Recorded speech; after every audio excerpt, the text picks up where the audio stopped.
Oke, selamat pagi semuanya dan selamat datang di acara seminar kita hari ini yang akan membahas topik yang sangat menarik, yaitu menggunakan bahasa tubuh untuk memperkuat pesan. Sebelumnya, izinkan kami memperkenalkan diri kami terlebih dahulu. Nama saya Ridho Ilahi dan saya akan menjadi salah satu pembawa acara Anda hari ini. Dan saya, Amira Rehana Maria, senang sekali bisa bersama Anda semua pagi ini. Sebelum kita mulai, mari kita lihat dulu susunan acara kita hari ini.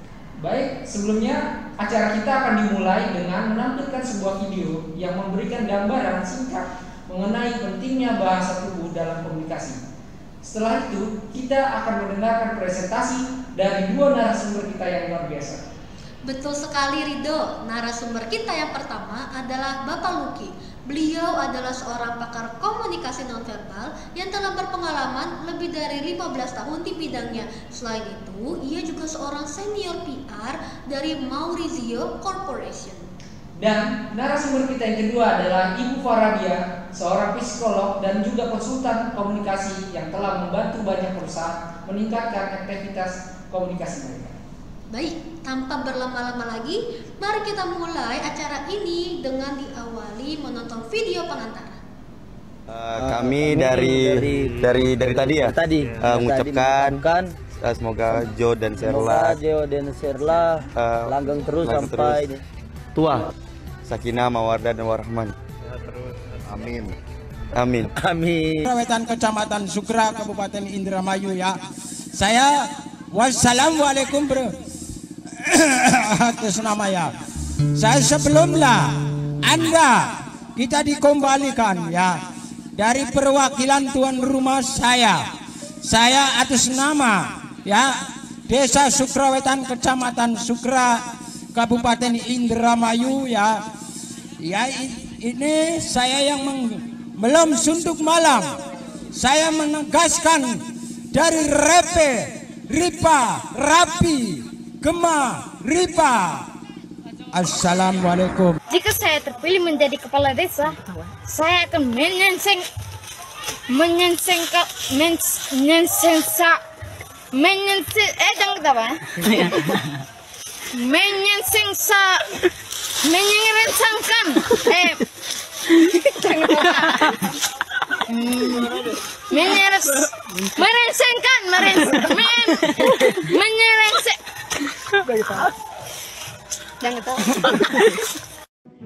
in the beginning, yeah,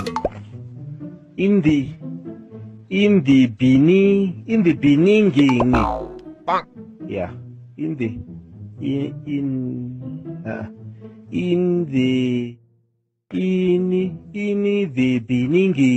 yeah, in the beginning.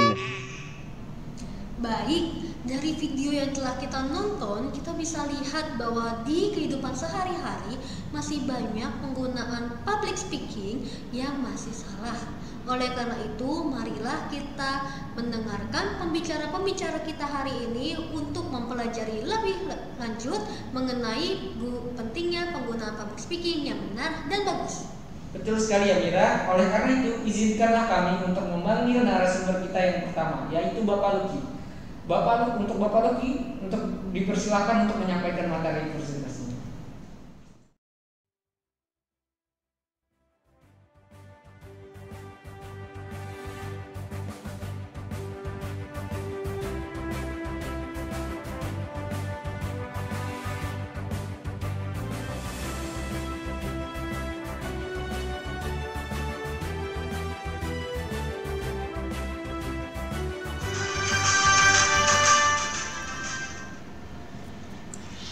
Baik, selamat siang teman-teman hadirin semuanya.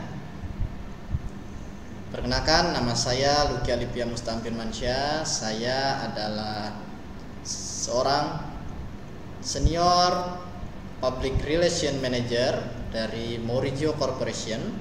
Pada kesempatan kali ini saya diundang dalam acara webinar The Art of Speaking. Yang pada hari ini saya akan membawakan materi dengan judul Membangun Kekuatan Komunikasi Nonverbal.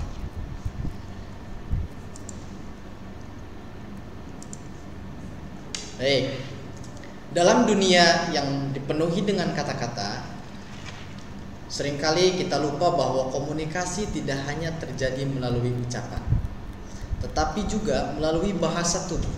Hari ini saya akan membawa Anda untuk memahami bagaimana mengoptimalkan penggunaan bahasa tubuh dalam public speaking.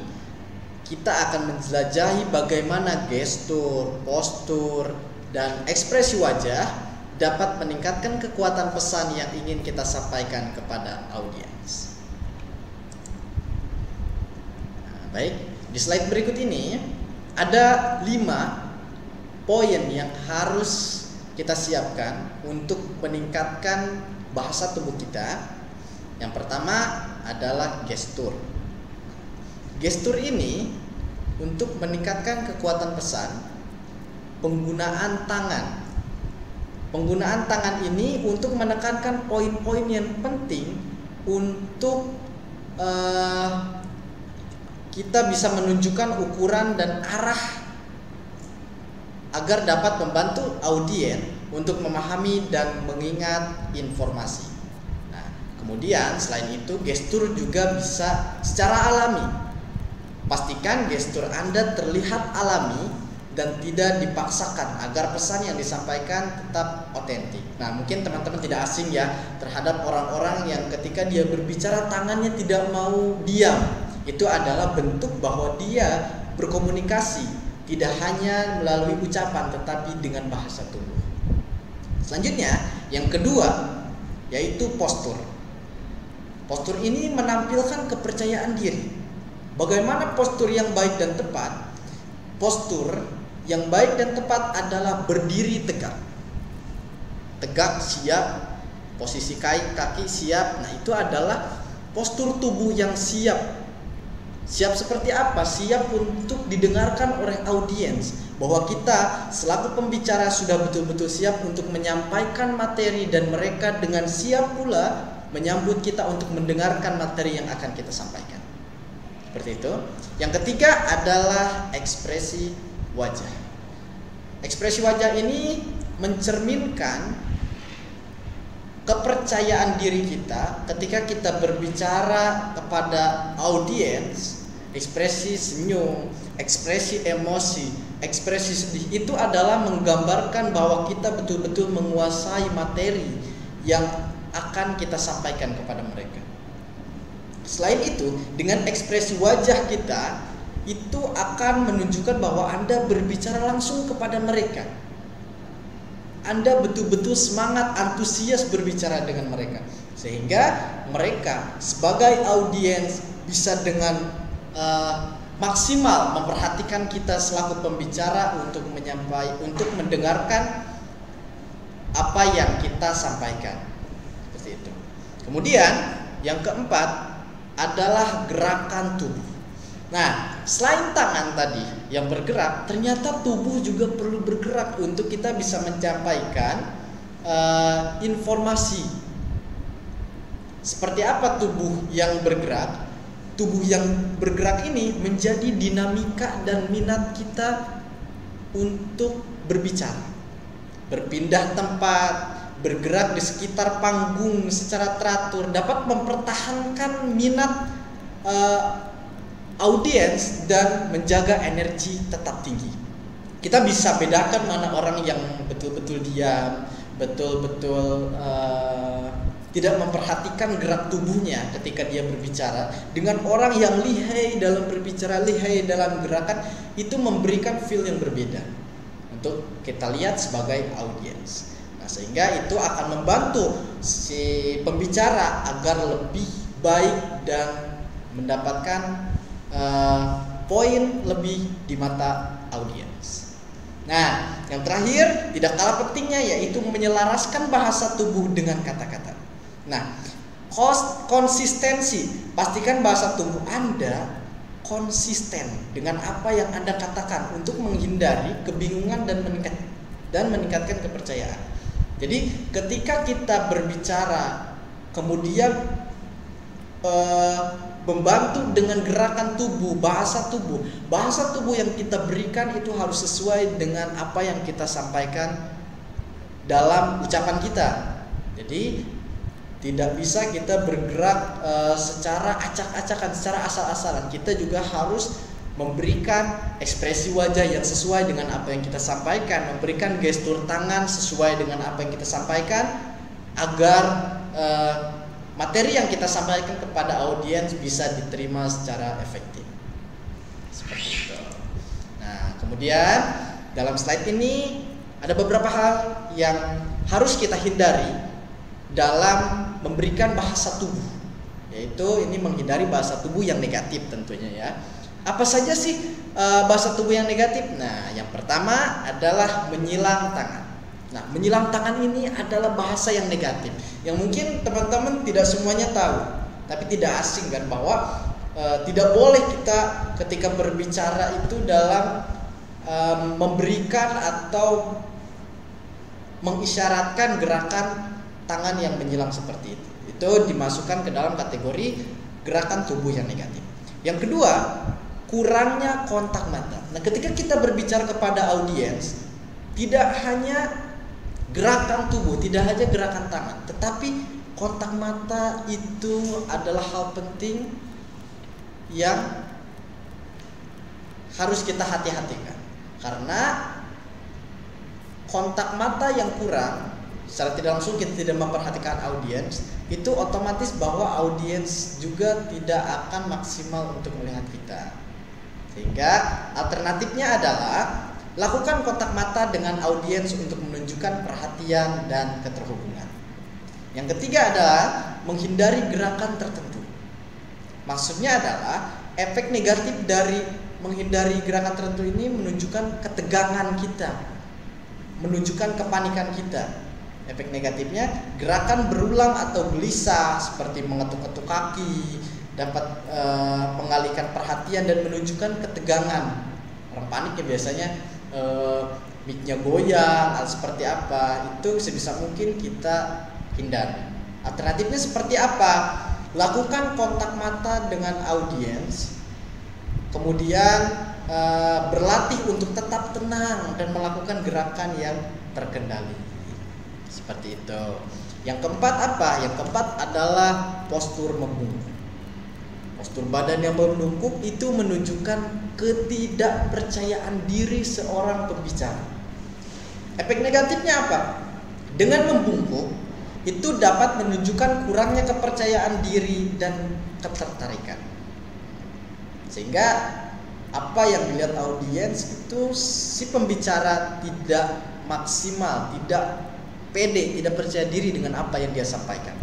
Alternatifnya apa? Solusinya adalah berdiri tegak dengan bahu yang rileks untuk menunjukkan bahwa kita betul-betul dalam keadaan siap dan percaya diri untuk berbicara kepada audiens. Nah, kemudian selanjutnya adalah menghindari penggunaan yang kelima, ekspresi wajah yang datar. Kurangnya emosi. Efek negatif ketika kita kurang ekspresi wajah adalah tidak bereaksi dan membuat audiens merasa terhubung. Jadi ketika kita berbicara tidak sesuai dengan ekspresi wajah, itu akan membuat bingung si audiens. Itu tidak bisa menggiring si audiens untuk dibawa ke tahap yang apa yang kita sampaikan. Dengan ekspresi wajah itu bisa menggambarkan bahwa kita sedang emosi, bahwa kita sedang sedih, bahwa kita sedang bahagia dengan menyesuaikan konteks materi yang kita sampaikan. Alternatifnya apa? Alternatifnya adalah gunakan ekspresi wajah yang sesuai untuk menunjukkan emosi, keterlibatan gitu kan, secara tidak langsung kita merasakan di posisi tersebut. Oke, yang terakhir, yang paling penting, menghindari penggunaan ruangan. Di sini menunjukkan ketidaknyamanan seorang pembicara berdampak negatif. Apa dampak negatifnya? Terlalu statis atau tidak memanfaatkan ruang panggung dapat menunjukkan ketidaknyamanan. Ketika kita berbicara di depan umum, kita hanya stuck, kita hanya diam, kita tidak bergerak, kita tidak memanfaatkan lahan kosong yang bisa kita lalui ketika kita berbicara itu juga harus kita hindari. Sebisa mungkin kita aktif berjalan, mana area yang perlu kita kunjungi, mana area yang perlu kita datangi ketika kita berbicara itu diperbolehkan. Ya, paling kita harus hindari adalah diam. Ya. Kemudian alternatifnya apa? Memanfaatkan ruangan dengan bergerak secara wajar untuk menjaga dinamika dan menarik perhatian audiens. Seperti itu, teman-teman. Nah, kemudian latihan interaktif untuk memahami bahasa tubuh dengan hal-hal yang tadi saya sudah sampaikan. Teman-teman harus bisa mencoba, melatih, membiasakan diri. Ya, mungkin teman-teman harus coba dari di rumah, di depan kaca, depan cermin, di kamar mandi, mencoba berbicara dengan gerakan tubuh, dengan bahasa tubuh. Itu ketika nanti teman-teman sudah terbiasa, nanti secara otomatis badan akan bergerak menyesuaikan apa materi yang teman-teman sampaikan. Baik. Kesimpulannya, dalam komunikasi, bahasa tubuh memainkan peran penting yang seringkali dilupakan. Gestur, postur, dan ekspresi wajah yang efektif dapat meningkatkan kualitas, dapat meningkatkan kekuatan pesan yang disampaikan kepada audiens. Menggunakan gestur alami untuk menekankan poin penting, berdiri tegak untuk menunjukkan kepercayaan diri, serta menjaga kontak mata dan tersenyum untuk menciptakan koneksi adalah beberapa cara untuk mengoptimalkan bahasa tubuh. Sebaliknya, jika kita tidak menggunakan bahasa tubuh yang tadi saya sudah sampaikan, itu akan mengurangi public speaking kita di depan umum, sehingga itu akan menyulitkan pesan yang kita sampaikan, sulit untuk dipahami oleh audiens. Mungkin itu saja materi yang bisa saya sampaikan. Saya akan memastikan bahwa pesan disampaikan dengan jelas, efektif, dan membangun hubungan yang kuat dengan audiens. Itu adalah hal penting yang perlu teman-teman ingat. Baik, itu saja materi yang bisa saya sampaikan. Semoga teman-teman yang ada di sini bisa mencobanya dan mempraktekannya di rumah. Mungkin itu saja yang bisa saya sampaikan. Kurang dan lebihnya saya mohon maaf. Saya kembalikan lagi kepada Mr. Rido. Oke, semuanya balik lagi bersama MC kalian hari ini, yaitu saya Rido Ilahi. Dan baru saja kita mendengarkan presentasi yang sangat luar biasa dan juga informatif dari narasumber pertama kita, yaitu Bapak Lucky. Jadi inti dari presentasi Pak Lucky ini adalah bahwa bahasa tubuh merupakan elemen penting dalam komunikasi yang dapat memperkuat pesan yang ingin kita sampaikan. Dan semoga ilmu atau materi yang telah dibagikan oleh Bapak Lucky dapat bermanfaat bagi kita semua. Oleh karena itu, mari kita sampaikan terima kasih yang banyak kepada Bapak Lucky atas presentasinya yang luar biasa. Dan acara selanjutnya akan disampaikan oleh MC kita yang lainnya, yaitu Amira. Amira, dipersilakan. Baiklah, kita sudah mendengar presentasi yang sangat menginspirasi dari Bapak Lucky. Selanjutnya, kita akan mendengarkan presentasi yang sama hebatnya lagi dari pembicara kedua kita. Kami mengundang narasumber kita yang kedua, Ibu Farhadiah, untuk memberikan presentasinya. Silakan untuk Ibu Farhadiah, waktu dan tempat dipersilakan.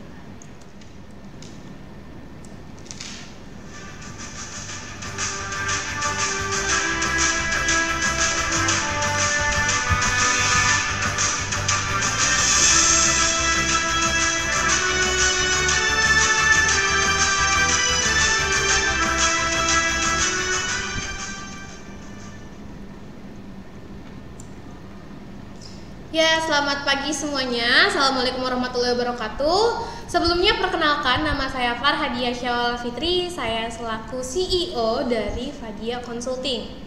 Pada hari ini, saya selaku pembicara kedua akan membahas topik yang serupa dengan Bapak Lucky sebelumnya selaku pembicara pertama. Topik yang akan dibahas itu terkait membangun kekuatan komunikasi nonverbal.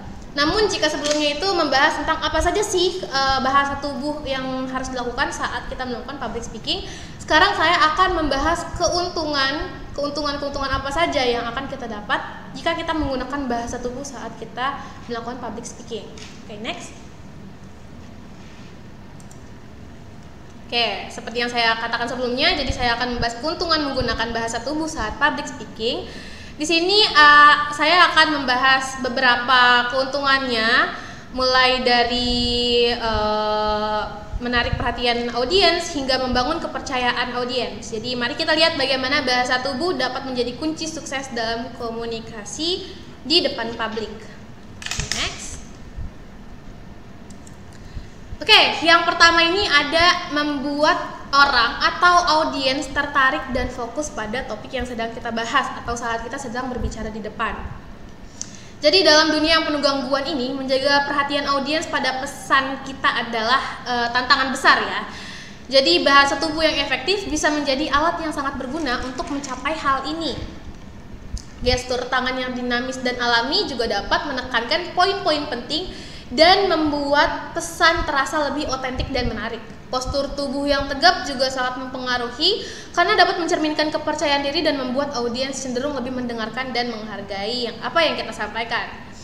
Lalu selanjutnya kontak mata. Kontak mata juga dapat menciptakan koneksi pribadi dan menunjukkan bahwa kita berbicara langsung dengan mereka. Jadi audiens itu merasa dihargai dan cenderung tetap fokus pada kita. Lalu ada ekspresi wajah seperti senyum dan ekspresi emosional yang sesuai dengan isi presentasi. Hal itu membantu netizen merasakan emosi yang ingin kita sampaikan, sehingga mereka lebih tertarik dan terlibat. Jadi konsistensi antara bahasa tubuh dan kata-kata meningkatkan kepercayaan audiens, dan sinyal nonverbal memperkuat pesan verbal yang kita sampaikan.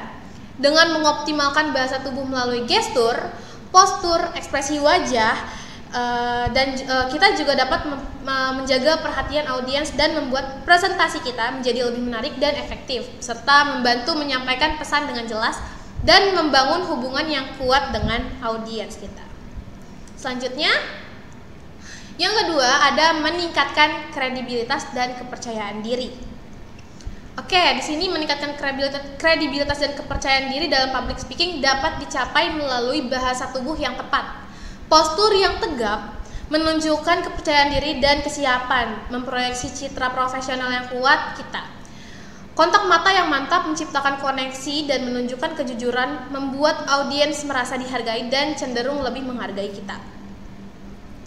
Gerakan yang percaya diri seperti gerakan tangan yang terkendali dan penggunaan ruang yang bijaksana dapat menunjukkan kenyamanan dan penguasaan materi kita, serta dapat memperkuat pesan dan kesan profesionalisme.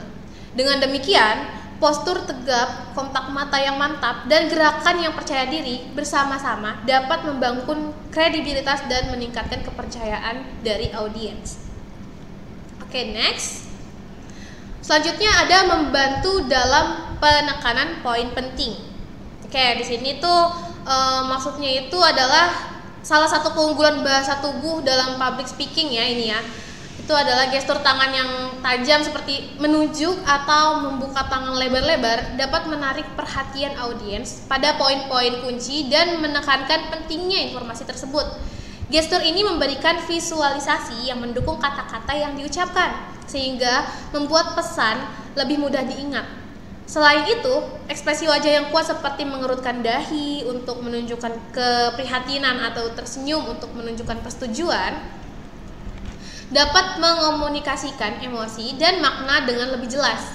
Ekspresi wajah ini membantu audiens merasakan dan memahami emosi yang terkait dengan poin-poin penting. Memperkuat dampak pesan dan memastikan bahwa audiens menangkap esensi dari apa yang disampaikan juga adalah manfaat dari poin ini. Dengan menggunakan gestur tangan yang tajam dan ekspresi wajah yang kuat, pembicara dapat secara efektif menyoroti dan memperkuat poin-poin utama dalam presentasi mereka. Oke, selanjutnya ada meningkatkan interaksi dengan audiens. Jadi maksudnya ini adalah melibatkan penggunaan bahasa tubuh yang terbuka dan ramah ya. Sikap yang ramah seperti tersenyum, menjaga postur tubuh yang rileks, menciptakan suasana yang nyaman dan dihargai.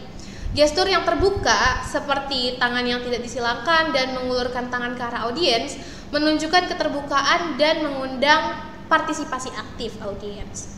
Mengarahkan pandangan dan tubuh ke seluruh audiens juga penting untuk membuat semua anggota merasakan diperhatikan dan terlibat.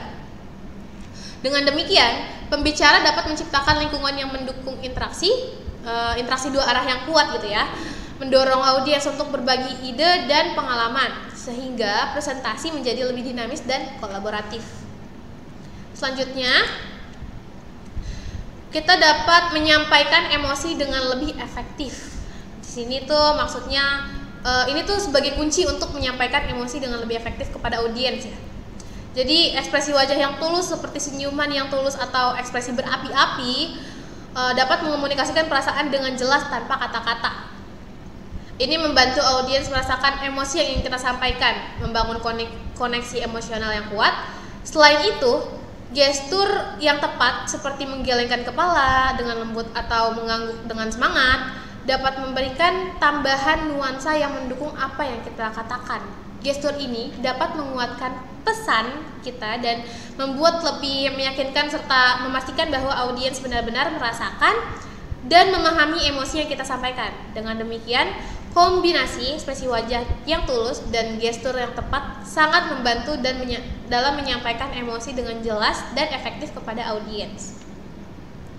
Oke, dari yang saya sampaikan dan saya jelaskan. Jadi kesimpulannya ini, materi yang saya sampaikan ini menggambarkan betapa pentingnya penggunaan bahasa tubuh yang efektif dalam public speaking.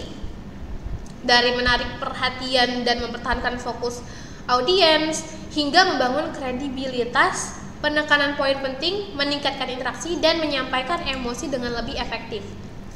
Bahasa tubuh memiliki peran kunci dalam kesuksesan komunikasi. Dengan mengoptimalkan gestur, postur, ekspresi wajah dan interaksi dua arah, presentasi menjadi lebih dinamis, menarik dan efektif dalam menyampaikan pesan dengan jelas dan membangun hubungan yang kuat dengan audiens.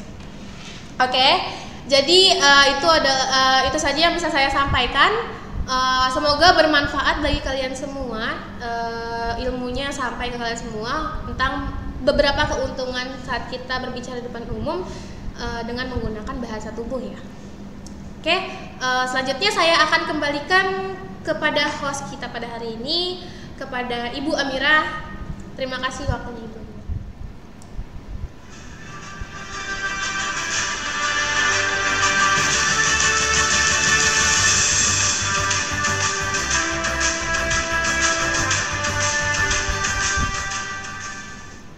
Terima kasih banyak kepada Ibu Farhadia atas presentasinya yang sangat menarik. Dari presentasi Ibu Farhadia, kita bisa belajar bahwa memahami dan menguasai bahasa tubuh tidak hanya membantu kita dalam komunikasi personal, tetapi juga sangat bermanfaat dalam dunia profesional. Nah, setelah kita mempelajari dua hal hebat dari dua pembicara kita ini, kita akan selanjutnya menuju sesi terakhir, yaitu sesi tanya jawab. Kita akan menuju sesi tanya jawab setelah jeda berikut ini.